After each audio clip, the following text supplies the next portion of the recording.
Torture is abhorrent until it isn't. In the world of 1984, the main character Winston lives in a world where Big Brother, their form of government, controls everything.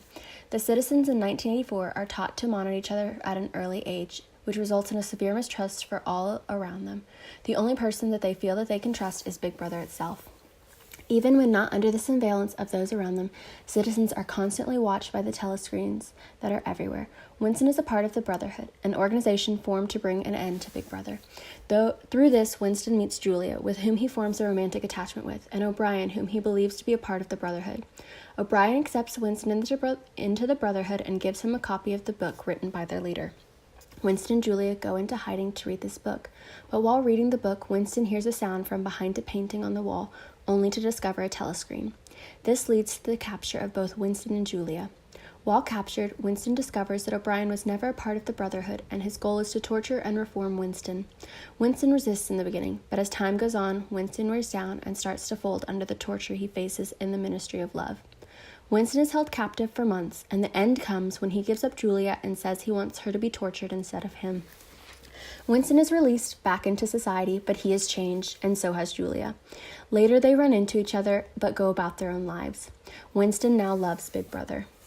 When it comes to punishment in 1984, the government resorts to both physical and psychological torture to reform the citizens that are deemed to be going against the government. People can be taken in by the government for looking at others wrong. Thought crimes are just as punishable as real crimes, if not more so, as it is a threat to Big Brother. While it is easy to point fingers and say that this is unjust and wrong, we have our own form of physical and psychological torture that is inflicted upon others. This is called Guantanamo Bay. Guantanamo Bay was built in 1898, and the United States has had control over Guantanamo Bay since 1903. Guantanamo Bay is where the United States sends people they deem to be enemy combatants.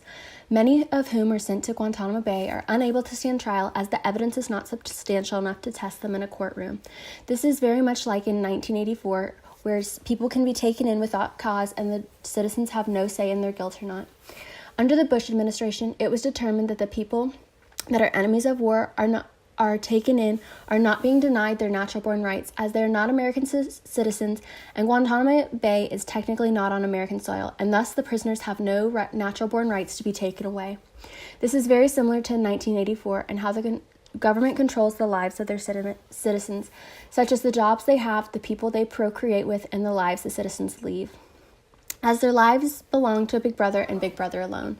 In the book 1984, Winston is taken in for going against Big Brother, and when he is held captive, Big Brother wants him to confess his sins and turn against Julia and the others he has come across. To achieve this, Big Brother sets Winston up to face his biggest fear: rats. While it is remarked upon by the book that they couldn't have done any physical harm to Winston as there was a mesh preventing them from actually touching him, the psychological torture was enough to destroy him. When it comes to secrets of war and lack of rights that the citizens of Guantanamo Bay have, torture both physically and psychological have been resorted to many times. There was an account by a former prisoner of Guantanamo Bay that describes the ways that he would be tortured and how once he confessed, he was so relieved that they could no longer torture the information out of him. This case is also very similar to Winston's, as once he is released by Big Brother, he is very loyal. And once Mohamedou confessed, he was allowed to write his accounts of Guantanamo Bay and how he couldn't believe the greatness of the American people and their quest for justice. While it seems an impossibility to put an end to the prison that is Guantanamo Bay, citizens can still contact their local senator and tell them how they don't stand behind torture, even in the name of war. Once the line of torture has been crossed, there's very little we won't do. You can also join local clubs and organizations that are focused on putting an end to torture that prisoners are forced to endure at Guantanamo Bay.